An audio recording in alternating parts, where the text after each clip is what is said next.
अगला अध्याय महादेव जी के शरीर से देवी का प्राकट्य और देवी के भूमध्य भाग से शक्ति का प्रादुर्भाव। वायु देवता कहते हैं, तदनंतर महादेव जी महामेघ की गर्जना के समान मधुर गंभीर मंगलदायिनी एवं मनोहर वाणी में बोले, ब्रह्मा, तुमने इस समय प्रजननों की वृद्धि के लिए बड़ी भारी तपस्या की है। तुम्हारी इस तपस्या से मैं संतुष्ट हूँ और तुम्हें अभीष्ट वर देता हूँ। इस प्रकार परम उदार तथा स्वभावतः मधुर वचन कहकर देवेश्वर हर ने अपने शरीर के वाम भाग से देवी रुद्राणी को प्रकट किया।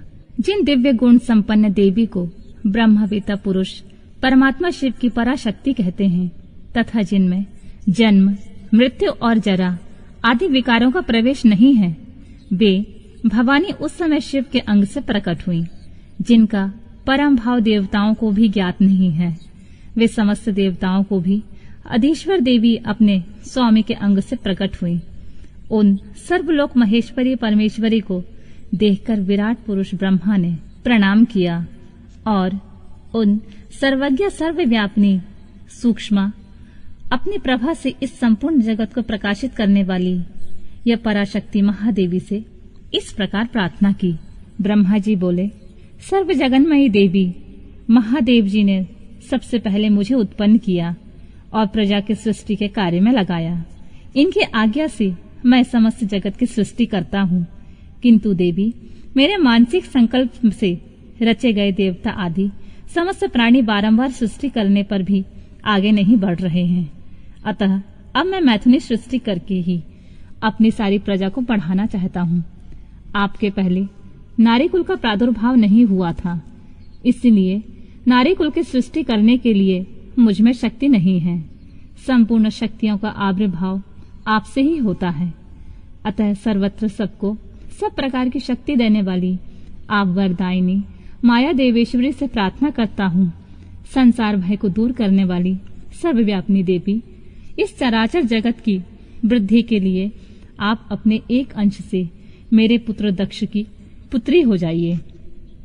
ब्रह्मा योनि ब्रह्मा के इस प्रकार याचना करने पर देवी रुद्राणी ने अपनी भौं के मध्य भाग से अपने ही समान कांतिमयी एक शक्ति प्रकट की।